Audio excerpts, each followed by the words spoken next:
We'll call the Board of Commissioners meeting here on Tuesday, August 20th to order.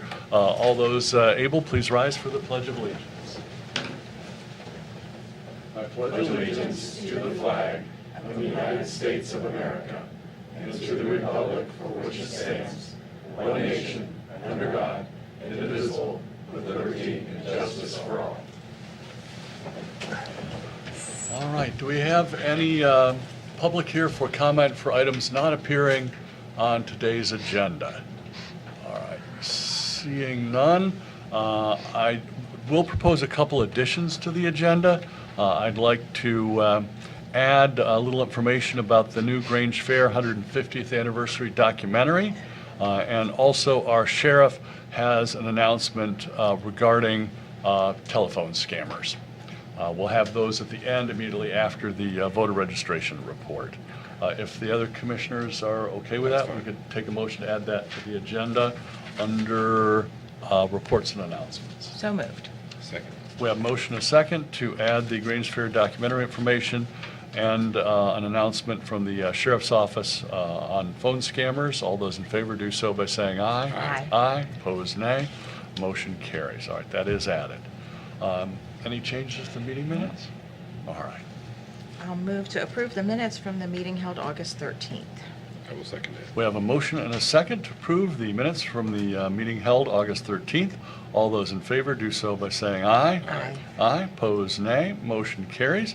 And now we have an announcement from the State College Regional Airport regarding new flight updates. I have Jim and Jason down as the people giving the report, but very pleased to hear that we're seeing some new flights. Yes, thank you. I want to thank the commissioners for inviting us here today to let the public know about some new flights. Like to remind everybody that our airport is one of the major economic engines of this county. And the airport, it's not Penn State's airport, it's not the authority's airport, it's the community's airport. And the more air service that we can provide, the stronger and better we are. So what has happened here just recently, the airlines, which we have two right now, United and American, they've been adding flights to the fall schedule. Actually started in August with August 6th. American added their fourth flight to Philadelphia. We have been working with American for a while, trying to get our flight to Charlotte. We are still working towards that end. Just yesterday, United added a third flight going to Dulles International Airport in the Washington area. And come September 1st, United will add a fourth flight a day going to Chicago.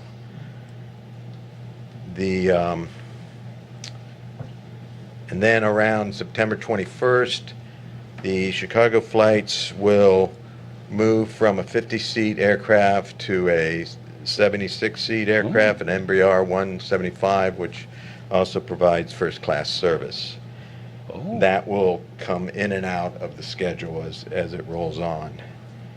And then October, this just came through this weekend, so these schedules seem to be ever-changing. They try to work a 3-month schedule on air service, but this past weekend, American added a fifth flight for October to Philly. So generally, we have in September, we have 10 to 11 flights scheduled a day.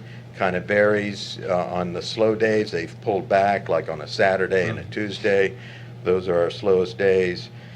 October, we're up to 11 to 12 flights a day. In fact, there's 15 days of the month starting October 10th where we have 12 flights a day running. November starts to drop back, 8 to 9, and December is one of our slower months, and Philly will be back to 3 or 4 flights. Actually, I'm not sure whether that flight that they just added this past weekend will stay, but starting January 7th, they will be back to 4 flights a day. So one thing we can count on is change, and we hope for the change for the positive. And do you have any questions? So you were mentioning that you have a completely new announcement about the 5th flight to Philly in October from American. That just came up. Right. And I don't know, did you have an announcement about was it United moving to larger airplanes? Yes, United large aircraft, September 21st, starting September 24th, moving from a 50-seat aircraft to the Embraer 175, which holds up to about 76 seats with first-class service.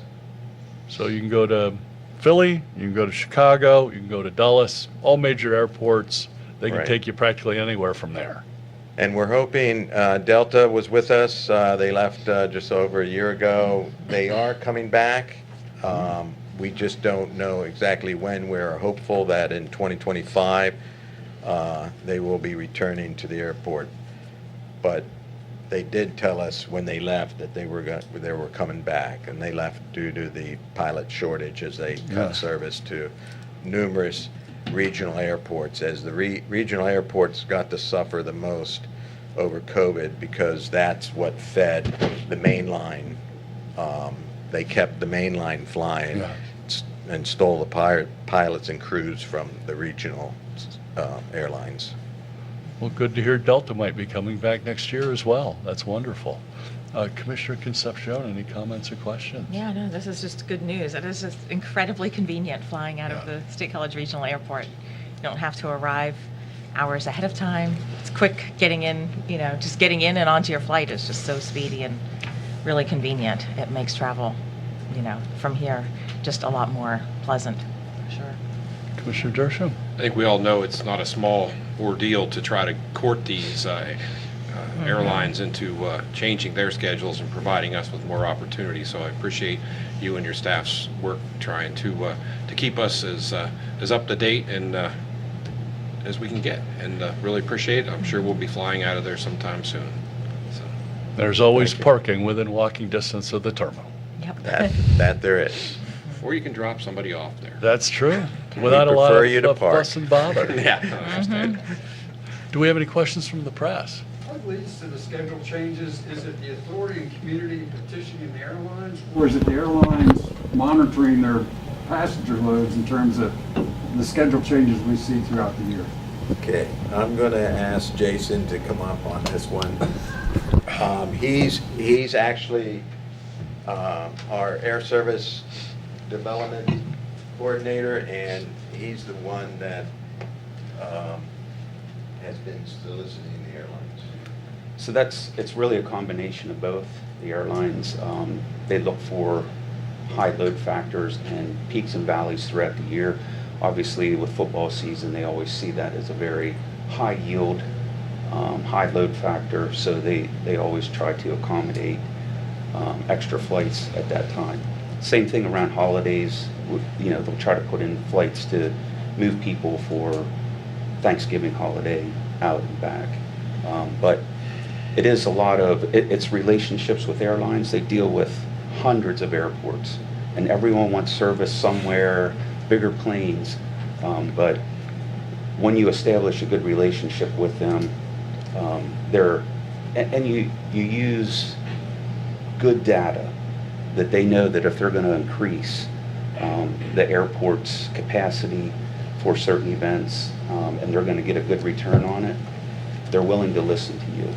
But if you mess up once, it's hard to get that back. So, but we try to keep them abreast of local activities that are taking place where they can, get some extra service in. So is the airport seeing pre-COVID passenger levels or even an increase from that? We do not have the capacity that we had pre-COVID. Pre-COVID, we had, probably the equivalent of about 240,000 seats available. We sold about 193,000 of those. We don't have that capacity back right now. What's in the schedule right now is probably around 165,000 seats. And we have a load factor currently of around 83%. So at the end of the year, I would guess we're going to be 135,000 passengers. So, but it's all capacity based. So when they get regional aircraft back with crews, they will grow that portion of it back again. But as Jim mentioned, when COVID hit, everything shifted up. The regional airports were left struggling. As that stays filled, everything will start to come back down to us and we'll get more capacity. Thank you. Great questions. Gary, any other questions from the press? Yes. You mentioned showing good data to the airports or to the airlines to entice them in. What kind of data are you showing them? Like capacity that you mentioned? Yeah, so normally it's historical data. If it's the same events that we've dealt with in the past, like football or student return. So just last week and this week, American increased the size of their aircraft coming in and out because of all the students coming in. And a lot of the regional aircrafts have restrictions with, you can take 50 people, there's 50 seats, but you can't take all the bags. So there's days of trying to get bags in. So a larger airplane can handle all of that capacity, bags and people. So we always reach out to the airlines to try to get them to increase for, high yield events like that. A lot of international students coming in, and they generally have a lot of bags. So we look at historical data, we look at special events, events that will command a higher price because it's supply and demand. The airlines like to make the money.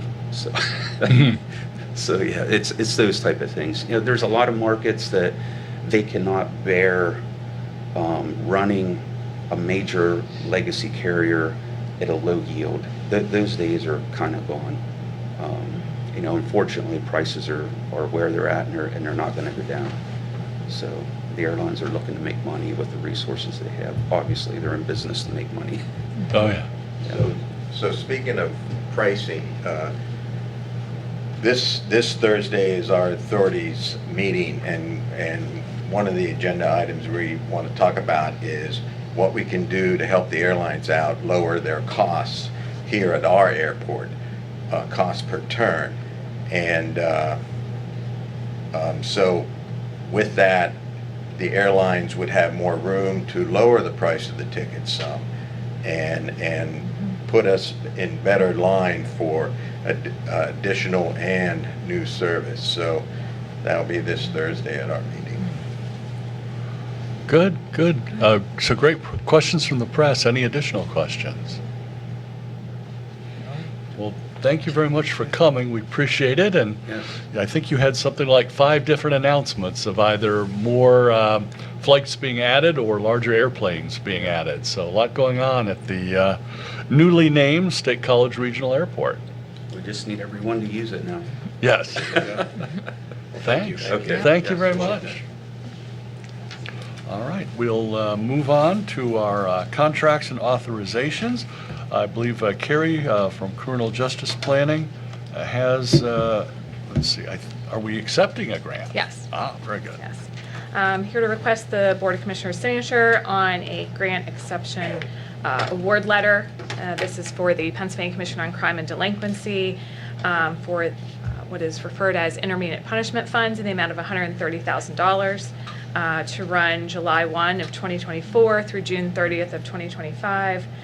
These funds support our IP treatment programs, our DUI, and our drug court. So those funds will be for partial salaries and benefits of several staff in both probation and the drug and alcohol office, drug testing supplies, the CAM bracelet, continuous alcohol monitoring, and then our RANT, which is a risk and needs triage software for all of our DUI and drug court participants. So typically, we're fortunate halfway point in February PCC will allow counties to request additional funds, and we've done that the last several years because our allocation has not been adjusted for many years. We've been at $130,000. So we'd love to see that go up permanently, but until then, we just request more funds at the halfway mark. So. Great. Well, Carrie, thanks to you, your staff, the courts, and other county operations for not only getting the base amount, but then applying to get some additional funding. Commissioner Concepcion, any questions? No, it's always good to get state funding for these initiatives. Commissioner Dershowitz? Well, I think the treatment courts are important, and I think it gives us an opportunity to continue them, so thank you. All right. Looks like we could take a motion then. I'll move to accept the funds from PCCD for the intermediate punishment grant.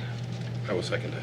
We have a motion and a second to accept the funds from the Pennsylvania Commission on Crime and Delinquency for the Intermediate Punishment Grant. All those in favor do so by saying aye. Aye. Aye, opposed nay. Motion carries. Great. Thank you very much, Carrie. Thank you. All right, now we have an item for capital projects from Jonathan. Morning. Morning. I'm asking for your consideration and approval to have additional design services from MG Architects for the Human Services Facility. This is for additional parking on the east side of the building. As we know, parking is going to be a premium at that facility, so this would give us an idea as how many parking spaces we could add out of the existing green space. Yes, I remember that coming up at a capital projects meeting. Any questions, Commissioner Concepcion? No, I think it's likely that having a little extra parking there beyond what's currently available is going to be welcomed by the neighbors to not have, a lot of excess county parking there. Commissioner Dershowitz? I'm good, thank you. All right. I will move to approve the proposal with MG Architects.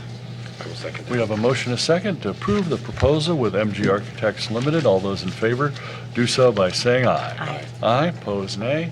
Motion carries. Great. Thanks, Thank you. Jonathan. And now Dave has some good news for transportation. Yes, good morning. Thank you. I come and ask for consideration of approval of an in-kind purchase of 4 vehicles from Penn State University using in-kind funds. It would be 4 2016 Dodge Caravans, and the total cost, including the fee, is $46,970 in kind. And obviously, it gives us a chance to cycle out vehicles that have come close to or have met their useful life, and just keep updating our fleet as we go on. We use the Caravans every day. In some capacity in various departments, and it's just nice to be able to continue to do that. Yeah, that's great. I was just talking to your assistant Brett at Grange Fair about this purchase. Yep.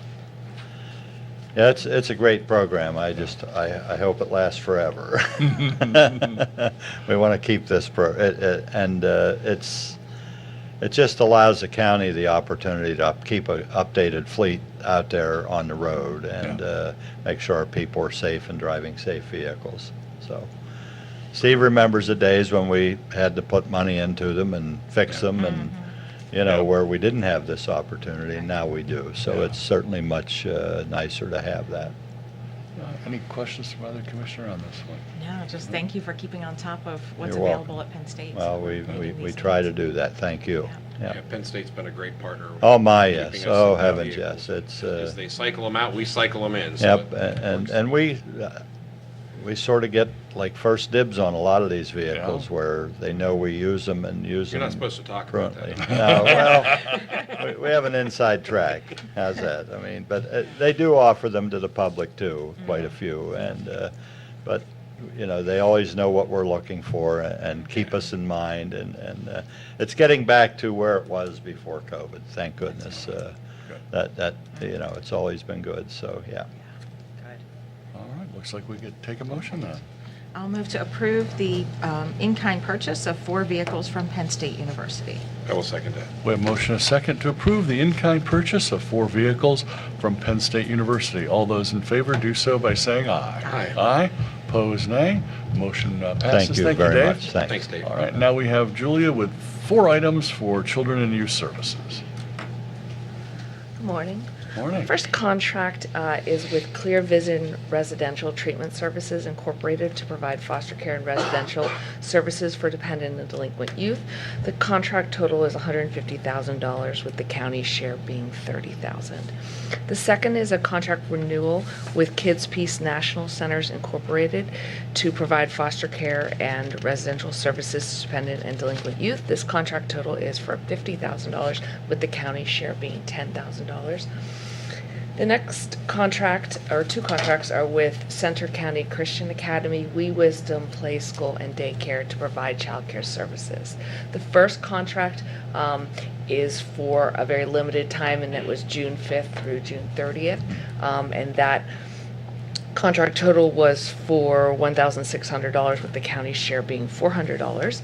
And then the second is for the period of July 1st, 2024 through June 30th, 2025. And this one is for $5,000, with the county share being $1,000. And what happened is a foster parent had a foster child at this facility. Because they hadn't yet had an opportunity to apply for subsidy, the county then pays the full amount for that period of time before they can get set up for subsidy. That's why it's that amount for a month and the other amount for an entire year. Because there might be some question about that. All right. Well, we always appreciate our foster parents and always looking for more. Yes, Have a absolutely. broad variety of children, male, female, and almost all ages, Yes. who are looking for a place so that they can stay in Center County and hopefully even stay in their own school district. Yes, and clearly we help with childcare expenses as well. So, and this, they generally are able to choose what childcare facility they wish to have the children at, which is Great. most convenient for them, because we want to make their lives as easy as Yes. possible. Oh, yes. Any questions, Commissioner Concepcion? No, thank you. Commissioner Dershowitz? I'm fine, thank you, appreciate All it. right. I'll move to add the Children and Youth Services items 1 through 4 to next week's consent agenda. I will second it. We have a motion to add the 4 items for Children and Youth Services to next week's consent agenda. All those in favor, do so by saying aye. Aye. Opposed, nay.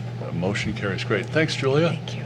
All right, now Faith has potentially a record-setting number of items for a single meeting. I think it's 20.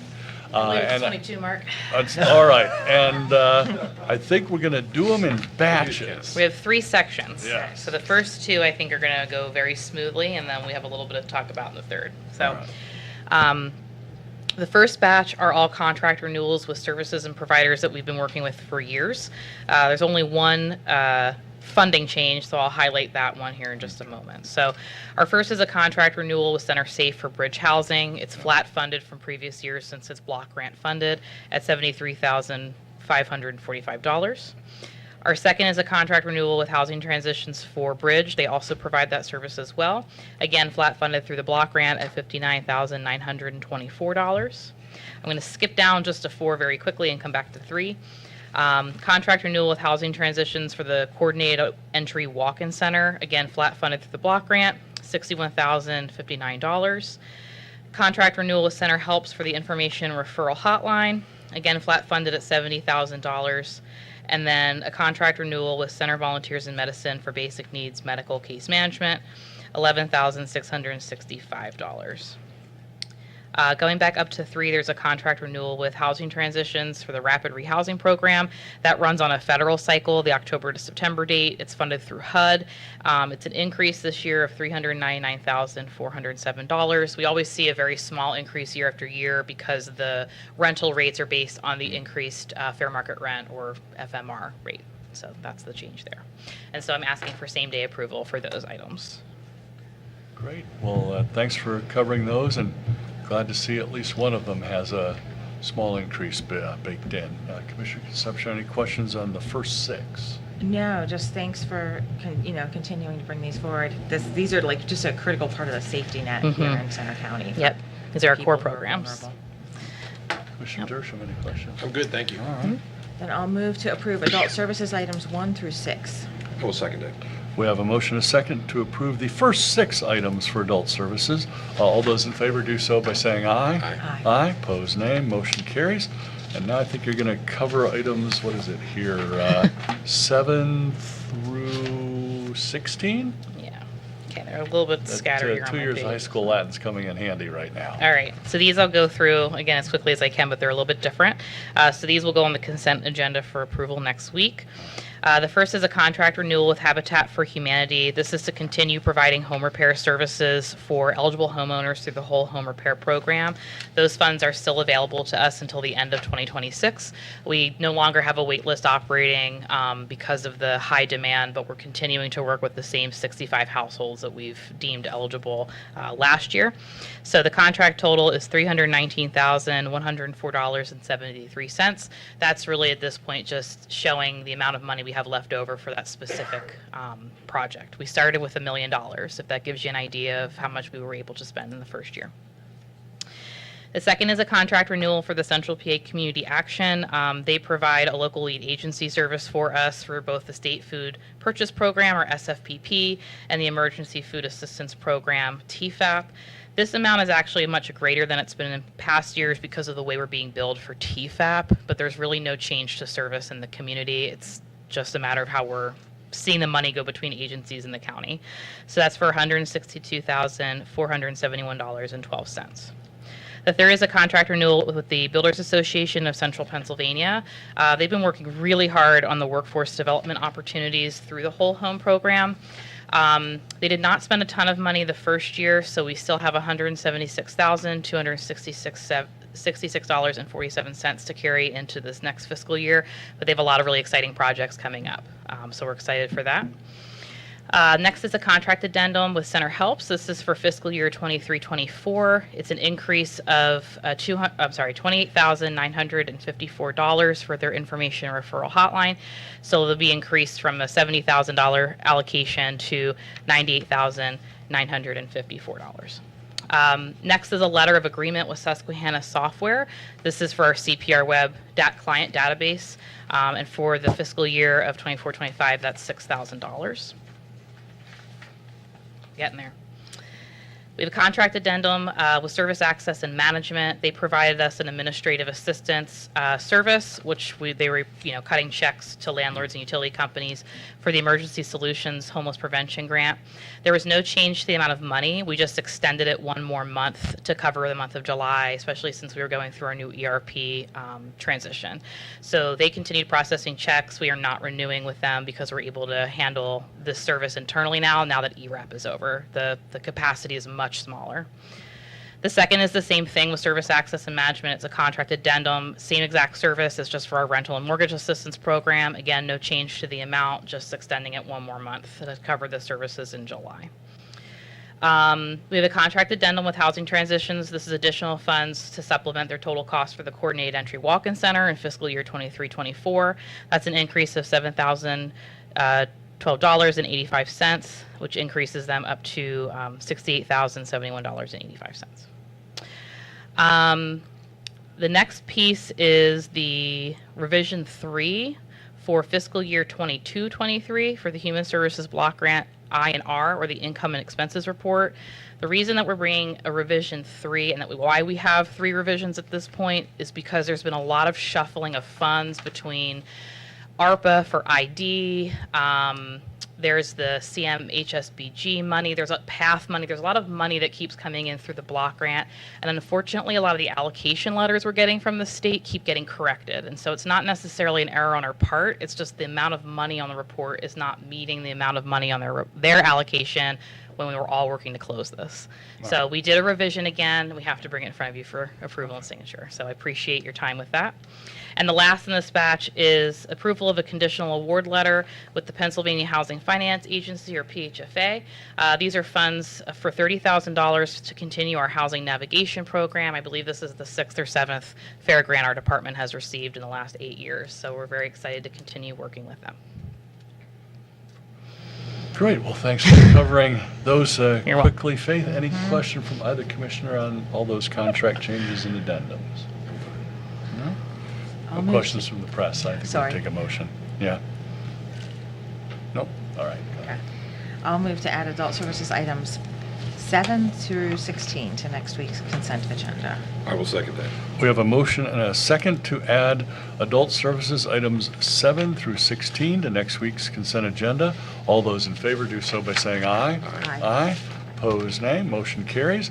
And now we move on to some work that Faith has helped us with, Betsy as well, from our Affordable Housing Task Force. Absolutely. So yeah, I'm very excited and very honored to provide or bring to your approval for same day so we can get the process moving along. 4 projects that have come out of the Housing Task Force for the ERAP 2 25% is how we're labeling it. So just as a very brief recap, for the ERAP program that we've administered out of Adult Services, we received a little over $20 million between ERAP 1 and 2. And part of the legislation with ERAP 2 is that once you expend 75%, you can use the remaining 25% on one of 2 types of projects, and the type of project that we are looking at are affordable housing. There are a lot of qualifiers. There's a lot of criteria that has to be met to be able to use this funding, but the first step is to bring it to your approval. Once you approve us to move forward, we will then submit the packets all to DHS or the Department of Human Services. They'll review, and then once they approve, we can move forward with funding the projects.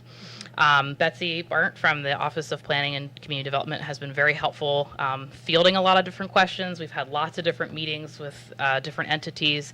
The 4 that I'm bringing you today are responses from the most recent RFI we put out, but we are still continuing to talk to other developers and community members and nonprofits as they have an interest. So the first is through the State College Community Land Trust. They are looking at funding for the construction of the Old Bollesburg Road Flats. So that's on a very small property next to the Old Bollesburg townhomes that they worked on a couple of years ago. This would be for a 2-unit building. The first unit would be ADA accessible, and the second would not be necessarily, but they're both 1 bedroom, which is very low stock right now in Center County, especially for affordability.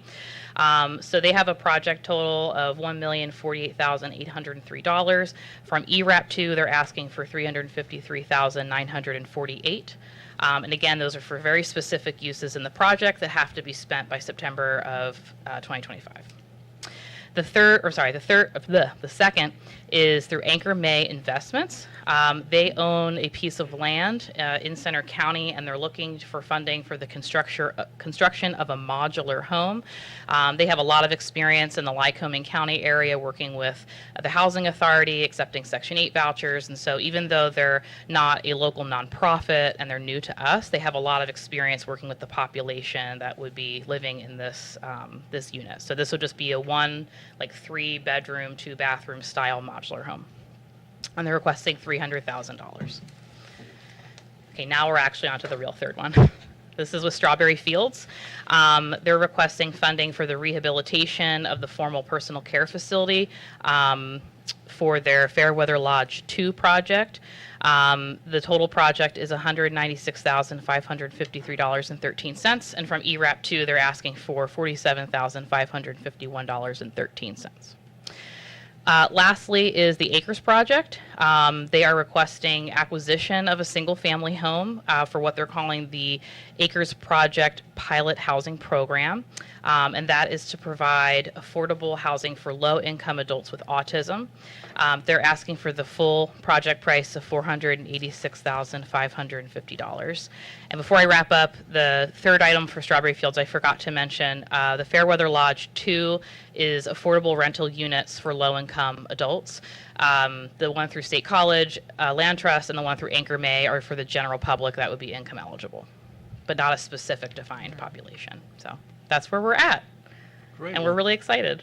Yes, thank you, Faith, for reviewing that. If I'm adding it up right, it's $1,188,049.13 Yep. of county investment in 4 different affordable housing projects. And correct me if I'm wrong, Betsy, but I think we have close to $1 million still left that we need to work on and have projects that would be completed and occupied by winter of next year.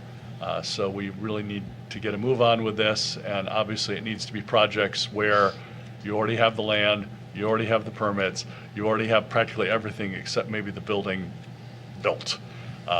So it's kind of a tight window for us, but like to thank the members of the Affordable Housing Task Force for their great ideas and these 4 projects, and looking forward to hearing about some more here in the near future. Yep. We also have Derek Cornell Yes, out there. one of our members. Thanks for He's- coming. Well, he's actually, I think, here in regard to the Acres project. Oh, So you're he also may- helping with the Acres So he project. may have Wonderful. a few comments to. Yeah, and, was there anything you wanted to mention, Derek? Sure. All right. Yeah, thanks. Well, I want to thank Faith and the committee, obviously, for giving us the opportunity to bring this forward.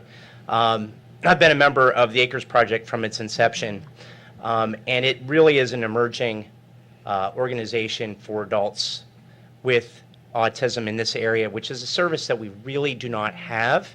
They provide education, work opportunities, and now also we're getting the opportunity to provide housing. And this is a wonderful option for us to get us that first step. So we really appreciate you as the commissioners supporting us in this, and we look forward to really helping in the community as we go. So thank you very much. Wonderful. Thanks, Derek. I've served with you on a number of other committees over the years. Appreciate your community involvement. Commissioner Concepcion, any comments or questions? Yeah, so regarding the Acres project specifically, on the MHID Advisory Board, yesterday we had a whole discussion about the growing need for services that are to be provided to people who are adults with autism who are not necessarily intellectually disabled, but who have other needs because of their autism diagnosis. And Acres is clearly one of these groups that's really filling a need that's, it's not that it's a new need, it's a newly understood need, I think. And so really thank you for your organization's work on this. And it seems like this project, the way that it's able to provide this affordable housing, and then there's an opportunity for services to, be wrapped around those who are in this housing. It's like a really good use of kind of the synergy of county funds, nonprofits, volunteers who are working on these issues. So, and I think, Strawberry Fields is just, similarly, like we're able to meet multiple needs through this program. So, and thank you to Faith and Betsy for your work on all of this. And then the question I would have for Faith to answer is for anyone out there who's watching, who's interested potentially in affordable housing, should they reach out to your office with Sure. questions? And They can reach out to me, or they can reach out to Betsy through the Office of Planning. It really kind of depends. What we've been doing is, as we've received inquiries, trying to just encourage, answer the questions that they may have in the moment, talk a little bit about those eligibility criteria. So the 2 big ones are that they have to house and offer the rental to people that are, or households that are 50% AMI or below.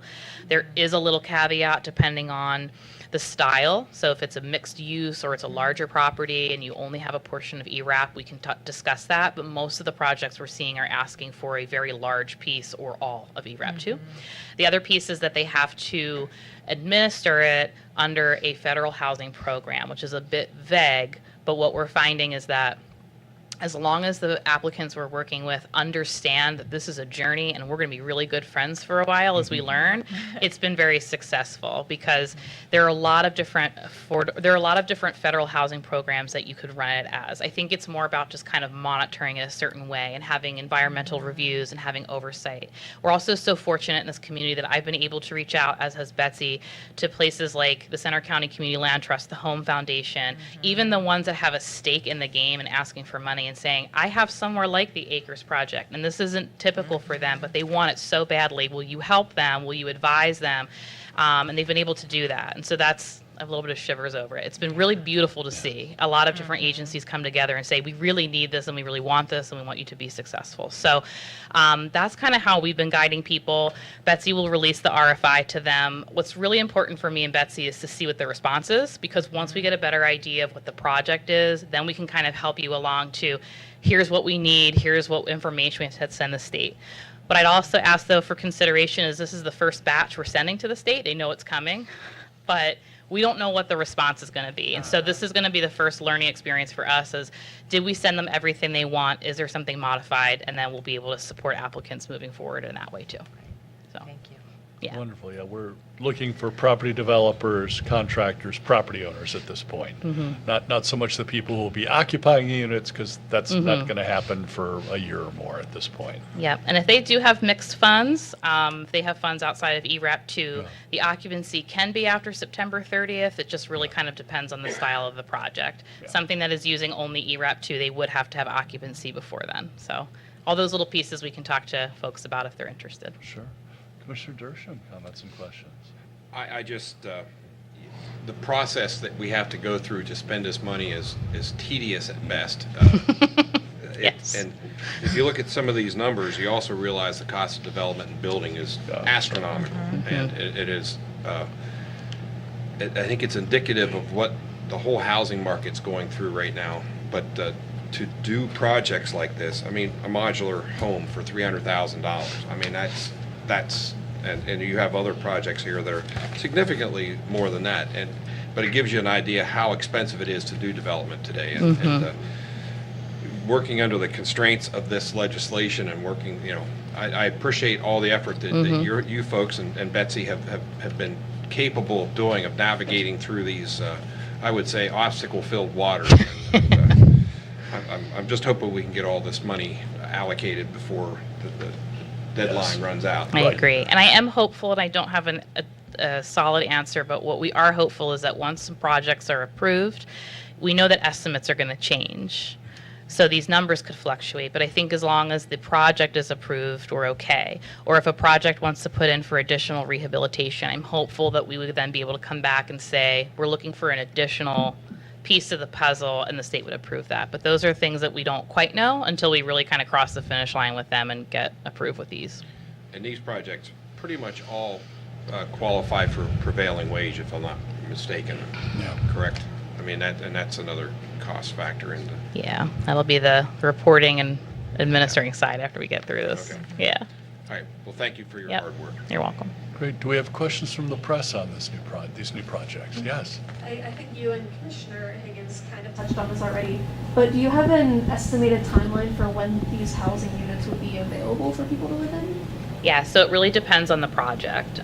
So for like the Fairweather Lodge, they have other funding that is coming in to help with the rehabilitation, but based on where they're at, they're looking at getting people housed in that unit probably before the September 30th deadline. Places like Acres Project, if they purchase the home, we can get kind of moving. They can determine what that, program administration is going to look like. And again, because they'd be using all ERAP 2, it has to be before. But something like the State College Land Trust, they have HUD home money, DCG home, they have FAIR, they have 4 or 5 other different funding streams that are coming in. I think they're looking at maybe the following spring, if I can recall top of my head, after. So like they were looking more like early 26, and they're allowed to because of those other funding streams, but it would be relatively quick in the next year or so. You just mentioned September 30th deadline. Is that 2025? Yes. Okay. Yep, that's when we have to have all funds obligated, and then we have until the end of the calendar year to get all the checks written, everything balanced, and totally close out ERAP 2. Does the state have a deadline for when they can approve these projects? So the state just released information to all the counties that we have to submit all new project submissions by the end of this calendar year. So by December 31st of 24, we as the county have to submit all new projects. We can still administer and process and work on them after that, is my understanding, but we couldn't submit a new application, in January of 25. It has to be over because the turnaround's so tight. Thank you. You're welcome. Thanks. Yeah, so starting with the CARES Act under the Trump administration and moving into the American Rescue Plan under the Biden administration, I'd really like to thank county staff and the organizations we work with, because we're literally building airplanes as we fly them. And so, as Faith mentions, in this case, we'll ask the Department of Human Services if this project qualifies. And if they say yes, that's wonderful, but there's still a lot of paperwork to do, a lot of boxes to be checked. And as you said, it's a partnership, and we'll work together with all these various organizations to make sure that at the end of the day, we have more affordable homes and more affordable apartments, and in the Acres situation, more affordable living spaces that come with a broad variety of additional services too. So We're trying to spread this around all over the county. Yep. Great. Any additional questions from the press? No? Good. Well, I think we could take a motion then. I'll move then to approve adult services items 17 through 20. I will second that. We have a motion and a second to approve adult services items 17 through 20. All those in favor do so by saying aye. Aye. Aye. Pose nay. Motion carries. Great. Thank you Thank very you. much, Faith and Thank Betsy. And Derek. All right, moving on to the consent agenda. Decent-sized one, but I don't think there was anything controversial in there. Okay, I'll move to approve this week's consent agenda. I will second that. We have a motion and a second to approve this week's consent agenda. All those in favor do so by saying aye. Aye. Pose nay. Motion carries. We'll move on to authorities, boards, and commissions. We have a resignation from the Uniform Construction Code Board of Appeals. Alan Popovich served on that board for, I believe it was 8.5 years with distinction. We thank Alan for his service, and we are, of course, looking for anyone who is interested in the Uniform Construction Code Board of Appeals.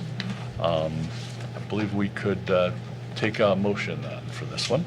Okay, yeah, thanking Alan for his service then. I will move to approve the ABC resignation.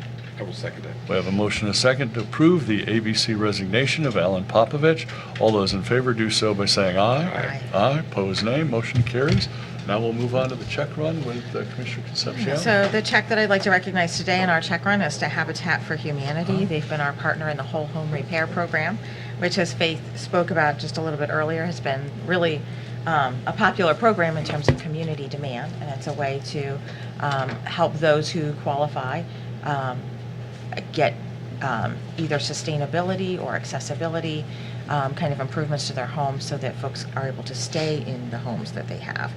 And with that, I will move to approve the check run dated August 16th, 2024. Second. We have a motion and a second to approve the check run dated August 16th. All those in favor do so by saying aye. Aye. Aye.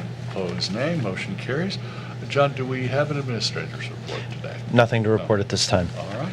Move on to our reports. I think we'll Okay. start with Commissioner Concepcion with the voter registration report. Okay, so today we are up 9 new registered voters for a total of 101,560 total voters registered in Centre County. Of those voters, Democratic voters make up 42,285 voters, Green Party 149, Libertarian Party 598, those with no affiliation 14,298, and Republican voters comprise 41,246 voters. All of the other minor parties comprise 2,984, bringing us to that total of 101,560. Our party of the week is the Modern Whig Party. They have one registered voter. Our precinct of the week is Patton Township South 1. That's precinct 66. At Patton Township South 1, they have 752 registered voters, and they had a total voter turnout of 35% at the most recent primary election in April. They are voting at Park Forest Village United Methodist Church at 1833 Park Forest Avenue, and we would like to thank Park Forest Village United Methodist Church for the use of their facility for elections. And that's the voter report. Wonderful. And then we have a couple of other announcements. Centre County government offices will be closed on Monday, September 2nd, in observance of Labor Day. Also mentioned that Grange Fair has their new DVD of their documentary, 150 Years of Tradition.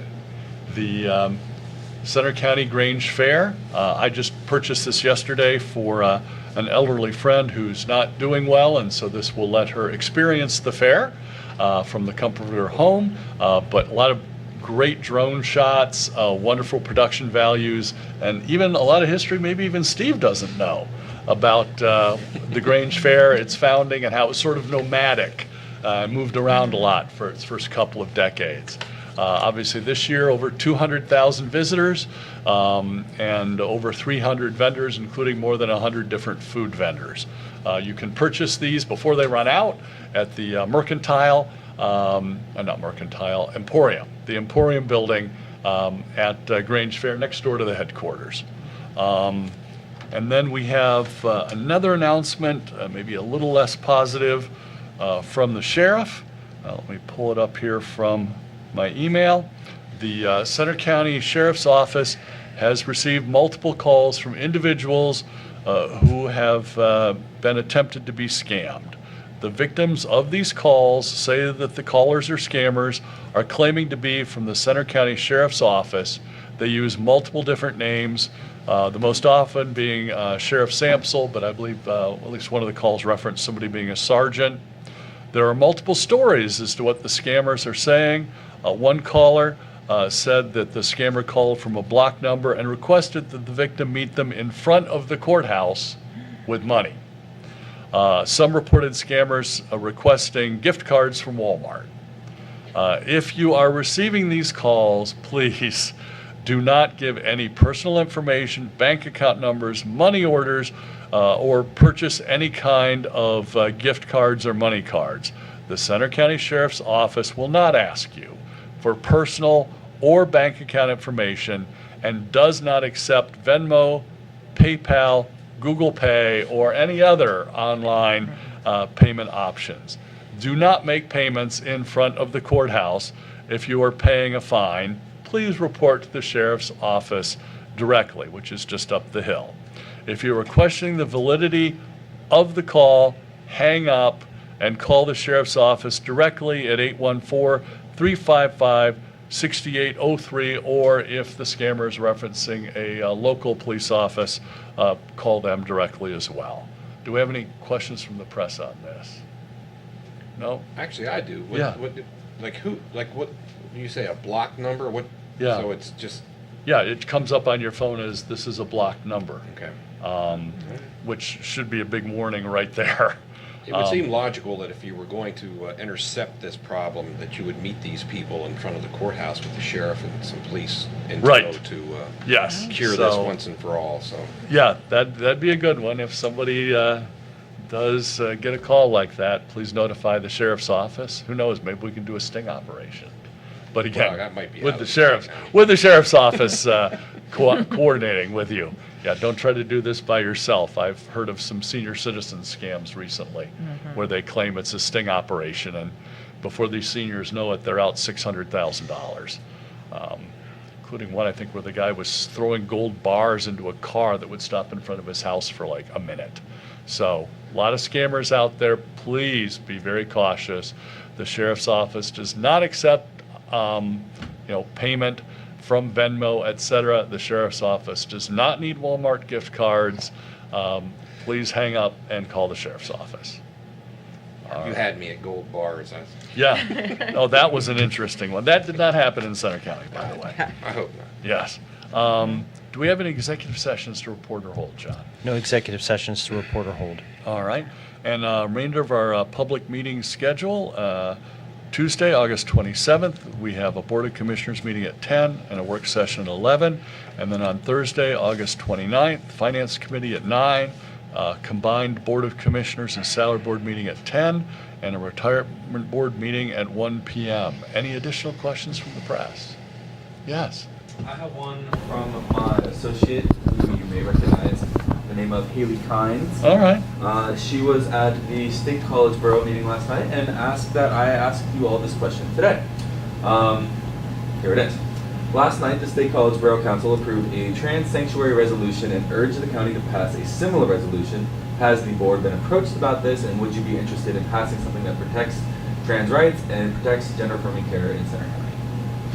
All right, well, that's the first I think we've heard of that, and we'll take it under consideration, but at this point, yeah, no additional comment because we're just hearing about it. No problem. All right, thanks. Any other questions? No? All right, looks like we could take a motion to adjourn. I will move to adjourn. Second. We have a motion to adjourn in a second at 10:55. All those in favor, please do so by saying aye. Aye. Aye, pose nay. Motion carries. Thank you very much, everyone.